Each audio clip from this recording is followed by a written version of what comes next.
40,000 নামে বড় বড় গরু কাটে এবং যাদের টাকা বেশি আছে তাদের জবে করে, মানে যাদের টাকা বেশি ওরা বড় করছে, যাদের কম টাকা ওরা কম করছে।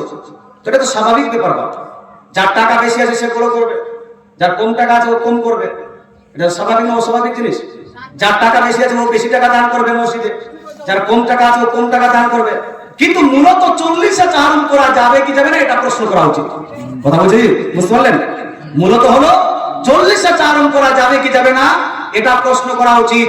আজকে আমি রিসার্চ করছিলাম, আজ থেকে প্রায় 1200 বছর পূর্বে ইমাম খাল্লাল রাহমাতুল্লাহি আলাইহি হাদিস নকল করেছেন। হযরত সাহাবী রাদিয়াল্লাহু তাআলা বলে যে নবীজি সাল্লাল্লাহু আলাইহি ওয়াসাল্লামের আনসার সাহাবীর গণের মধ্যে যখন কোন সাহাবী ইন্তেকাল করতেন তো আনসার সাহাবীগণ সেই ব্যক্তি সাহাবীর কবরে গিয়ে আপনার কোরআন তেলাওয়াত করতেন। জোরে বলেন সুবহানাল্লাহ। কোরআন খানি করতেন, কোরআন খানি। মুসলমান বুখারী শরীফের রিপোর্ট আছে, বুখারী শরীফ প্রথম খণ্ড হাদিস নাম্বার 2756। কত নাম্বার হাদিস বললাম? 2756। আব্দুল্লাহ বিন আব্বাস রাদিয়াল্লাহু তাআলা থেকে বর্ণিত হাদিস। উনি বলছেন আন্না সাদ ইবনে উবাদাতা তুফিয়াত উম্মুহু, সাদ ইবনে উবাদা রাদিয়াল্লাহু তাআলা আনহু মা ইন্তেকাল করে গেলেন। ওয়া হুয়া গায়বুন আনহা, যখন তার মা ইন্তেকাল করলেন সেই সময় ওই তার ছেলে সাদ রাদিয়াল্লাহু তাআলা আনহু বাড়িতে ছিলেন না, অন্য জায়গায় ছিলেন। সাদ রাদিয়াল্লাহু তাআলা যখন যুদ্ধক্ষেত্র থেকে আসলেন, অন্য জায়গা থেকে এসে বাড়িতে ঢুকলেন, দেখলেন আমার মা ইন্তেকাল করে কবরস্থ হয়ে গেছেন, অনেক দিন হয়ে গেছে। সেই সাহাবী নবীজির দরবারে উপস্থিত হলেন, উপস্থিত হয়ে আরজ করলেন ইয়া রাসূলুল্লাহ ইন্না উম্মি তুফিয়াত, ইয়া রাসূলুল্লাহ আমার মাতা ইন্তেকাল করে গেছেন, মা ইন্তেকাল করে গেছেন। ওয়া আনা গায়বুন আনহা, সেই সময় আমি আমার মায়ের কাছে ছিলাম না। ইয়া রাসূলুল্লাহ ইয়া হাবিবাল্লাহ আফা ইয়ানফাউহা ইন তাসাদদাকতু বিহি আনহা, ইয়া রাসূলুল্লাহ আমি যদি ওই মায়ের জন্য, মৃত মায়ের জন্য এখন কোন দান সাদকা খায়রাত করি, তাহলে দান সাদকা খায়রাত করলে ওই মা ওই দান সাদকা খায়রাতের নেকি পাবে কি পাবে না? রাসূলুল্লাহ বললেন না, হ্যাঁ হ্যাঁ হ্যাঁ, তুমি যদি এখন তোমার মায়ের জন্য দান সাদকা খায়রাত করো, এই দান সাদকা খায়রাতের নেকি তোমার মা পেয়ে যাবে। এবার সেই সাহাবী বলছেন ইয়া রাসূলুল্লাহ ইয়া হাবিবাল্লাহ ইন্নী উশহিদুকা, ইয়া রাসূলুল্লাহ আমি আপনাকে সাক্ষী রাখছি, ইন্না হায়াতিল মিকরা, ইয়া রাসূলুল্লাহ এই যে আমার খেজুরের বাগানটা আছে, এই খেজুরের বাগান যেখানে খেজুরের গাছ আছে, খেজুর লাগা আছে, ইয়া রাসূলুল্লাহ এই গোটা বাগানটা আমি আমার মায়ের জন্য দান করে দিলাম। জোরে বলেন সুবহানাল্লাহ। এটা জোরে বলেন না সুবহানাল্লাহ। গোটা বাগানটা আমার মায়ের জন্য আমি দান করে দিলাম। রাসূলুল্লাহ এটাকে অ্যাকসেপ্ট করলেন। সাহাবী আপনার গোটা বাগান দান করলেন। বাগানটা ছিল কিসের বাগান? খেজুরের গাছ ছিল কি ছিল না? ছিল না। গাছ ছাড়া তো মরুভূমি, যদি গাছই না থাকে তাহলে বাগান কি করে হলো? হ্যাঁ, তাহলে মরুভূমি হতো না। না, রাসূলুল্লাহ সাল্লাল্লাহু আলাইহি ওয়াসাল্লাম সাহাবী বলছেন হুজুর বাগান, গাছ, খেজুর সব দান করে দিলাম। আচ্ছা দান যে করলেন, ওই ফলগুলো দান করার পরে কি করবে জি? ফেলে দিবে না মানুষকে খাওয়াবে? যারা বলুন মানুষকে খাওয়াবে না, মানুষকে খাওয়াবে। মুসলমান আপনাকে বলতে চাই, মানুষের আহারের জন্য, মানুষের খাদ্যের জন্য, গরিব দুঃখীদের খাদ্যের জন্য, মানুষের আহারের জন্য গোটা খেজুরের আপনার বাগান দান করে দিলেন। মানুষ খাবে, পেট ভরবে। আচ্ছা বলেন তো আমাদের এলাকায় সব থেকে ওই যে খাদ্য পেট ভরা খাওয়া এটা কি? আমাদের এলাকায় পেট ভরে খাওয়াটা কি? ভাত। খালি তো খেজুরের আপনার খেজুরের প্যাকেট নিয়ে এসে তোরা দিয়ে পেট ভরা না, পেট ভরা কি? আমাদের এদিকে খেজুর খায় একটা দুইটা। হ্যাঁ, এখন আমাদের এলাকায় পেট ভরে খাবার হলো ভাত। বলুন তো আজ থেকে 1500 বছর পূর্বে নবীর জামানায় পেট ভরে খাবার ওই মক্কার জমিতে পেট ভরে খাবারের জিনিস কি ছিল? এজরবানা কি ছিল? ভাত না, বিরিয়ানি না, রুটি না। ওই জায়গাতে মেন খাদ্য, আমাদের দিকে রুটি খাওয়া হয় কিন্তু ওদিকেও ছিল, কিন্তু মেন খাদ্যটা ছিল কি? খিচুড়ি। মুসলমান আপনাকে বলতে চাই, তার মানে হলো এই সাহাবী রাসূল, বুখারীর প্রমাণ, সাহাবী রাসূল নিজের মায়ের জন্য মেন খাদ্য দান করেছেন। সাহাবাদেরকে খাইয়েছেন, রাসূলুল্লাহকে জিজ্ঞেস করলেন, রাসূল বলছেন এটাতে তোমার মা নেকি পাবে। যদি এটাতে মা নেকি পায়, তাহলে আমাদের দেশে মা বাবা ইন্তেকাল করার পরে আমাদের এলাকা অনুযায়ী যেটা মেন খাদ্য ভাত এবং গোশত, এই ভাত এবং গোশত যদি আমরা মানুষকে খাওয়াই, তাহলে নেকি হবে না গুনাহ?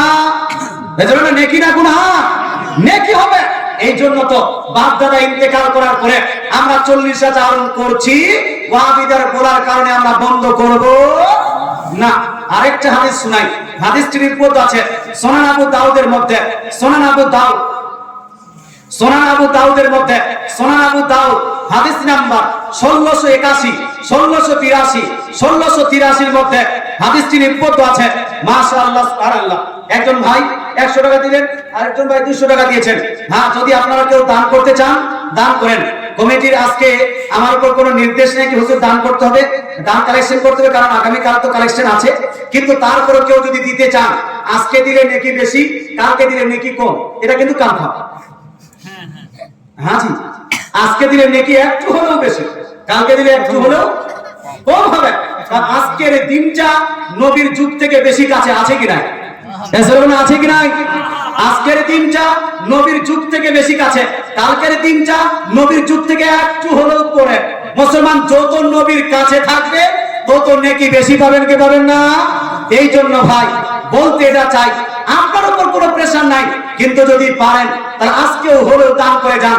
500, 1000, 2000, 4000, 5000 যা পারবেন দান করেন, নেকিটা একটু হলেও বেশি পাবেন। জোরে বলেন সুবহানাল্লাহ, জোরে বলেন সুবহানাল্লাহ। মুসলমান আপনাকে বলতে চাই, আমি যেটা বলছিলাম সেটা হলো এই সুনান আবু দাউদ জিল নাম্বার 1 হাদিস নাম্বার 1681, 1682, 1683 তিনটি হাদিস আছে। এক সাহাবী নবীজির দরবারে উপস্থিত হয়ে আরজ করলেন, ইয়া রাসূলুল্লাহ, আমার মা ইন্তেকাল করে গেছে, মা ইন্তেকাল করে গেছে। ইয়া রাসূলুল্লাহ, হাবিবাল্লাহ, আইয়ুস সাদাকাতে আসাবু ইলাইকা, ইয়া রাসূলুল্লাহ, আপনার অনুযায়ী আপনার মতে কোন দানটি করলে আমার মা বেশি নেকি পাবে? জোরে বলেন সুবহানাল্লাহ। রাসূলুল্লাহ সাল্লাল্লাহু আলাইহি ওয়াসাল্লামকে জিজ্ঞেস করেন, ইয়া রাসূলুল্লাহ, কোন দানটি করলে, কোন সাদকা খায়রাত করলে আমার মা বেশি নেকি পাবে? মুসলমান সেই আপনার সাহাবীর কথা শুনে রাসূলুল্লাহ বলছেন, আল মাউ, আল মাউ, অর্থাৎ এই আরব মরুভূমিতে পানির খুব কমি আছে, পানির খুব কিল্লাত, পানি পাওয়া যায় না। এই জন্য তুমি যদি পারো নিজের মায়ের জন্য পানির ব্যবস্থা করো। পানি যদি মানুষকে পান করাতে পারো, তাহলে এটা তোমার মায়ের জন্য বেশি নেকি হবে। জোরে বলেন সুবহানাল্লাহ, বেশি নেকি হবে। এরপর ওই সাহাবী রাসূল কি করলেন? ফাহাফারা বিরা, তিনি একটা কুয়া খনন করলেন। কি করলেন? কুয়া খনন করলেন।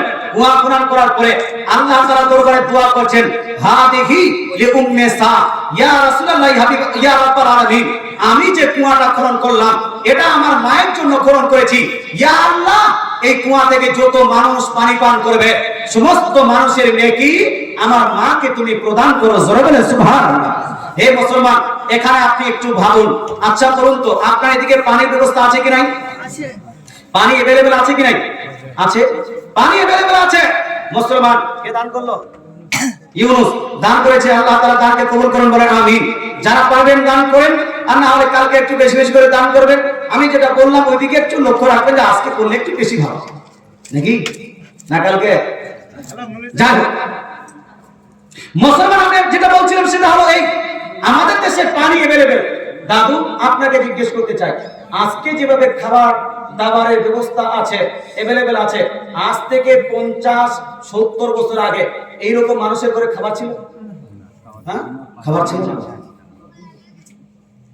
এই যে আপনি দাদু দেখেছেন 50-60 বছর আগে এইরকম খাবার अवेलेबल ছিল না। মানুষের বাড়ি খাবার পেত না, গ্রামে 2-4টা বাড়িতে খাবার হতো। অন্যান্য বাড়িতে এমনও দেখা গেছে যে সন্তান সন্ততি খাওয়াতে পারছে না, তো একটা বাটি নিয়ে ওই যাদের বাড়িতে রান্না হচ্ছে তার বাড়িতে পৌঁছে গেছে। তার বাড়িতে গিয়ে বলছে, আমাকে ভাত দেওয়ার প্রয়োজন নাই, তোমার তরকারি দেওয়ার প্রয়োজন নাই, সেই মাঠটা, হাড়ের যে মাঠ বলেন না আপনারা, মাঠ, যেই মাঠটা তুমি গরুকে খাওয়াতে, যেই মাঠটা তুমি ছাগলকে খাওয়াতে, সেই মাঠটা গরু ছাগলকে না খাওয়ায়ে আমাকে দিয়ে দাও, আমি আমার বাচ্চাকে খাওয়াবো। এরকম দিন দেখে দেখেছেন? হ্যাঁ, এই যে দাদুরা আপনার সাক্ষী আছে। বলতে চাই মুসলমান, এইরকম একটা পরিস্থিতি আজ থেকে প্রায় 50-60 বছর আগে ছিল, তাহলে ভাবুন 200 বছর আগের পরিস্থিতি কি ছিল, 300 বছর আগের পরিস্থিতি কি ছিল, 400 বছর আগের পরিস্থিতি কি ছিল। হিন্দুস্তানের বুকে যখন আপনার ভারতের বুকে ইসলাম প্রচার করা হলো, ওলামায়ে কেরাম আউলিয়া কেরাম যখন ইসলাম প্রচার করলেন, এখানে খাবারের হাহাকার ছিল। আরবের দেশে পানির প্রয়োজন ছিল, এই জন্য সাহাবীরা পানির ব্যবস্থা করেছেন। আমাদের দেশে খাদ্যের ব্যবস্থা প্রয়োজন ছিল, এই জন্য এখানকার বুজুর্গেরা মৃত ব্যক্তির জন্য খাদ্যের ব্যবস্থা করেছেন। জোরে বলেন সুবহানাল্লাহ। মুসলমান, এই জন্য বাপ মা মারা যাওয়ার পরে 40টা চারণ করা হলো জায়েজ, এটা হলো নেকির কাজ, এটাকে বেদাত শিরক নাজায়েজ হারাম বলা যাবে না। তবে হ্যাঁ, আমি এখানে আপনাকে নসিহত করব, এই 40টা চারণটা বিয়ে বাড়ির মতো করে দিবেন না, উৎসবের মতো করে দিবেন না। শোকাহত যেন হয়, এই বিয়ে বাড়িটা যেন বোঝা যায়, এই আপনার ওই কি বলছে 40টা চারণটা যেন বোঝা যায় এটা হলো মৃতকে কেন্দ্র করে একটি ভোজ। এখানে চিঠি বিতরণ করা, এখানে কুদাকুদি করা, এখানে ডিজে গান বাজনা করা ইত্যাদি কাজ করা চলবে না। এখানে বেশি বেশি করে গরিব এবং মিসকিনদেরকে দাওয়াত দেওয়ার চেষ্টা করবেন। আল্লাহ তাআলা আমাদের সবাইকে আমল করার তৌফিক দান করুন। আমিন।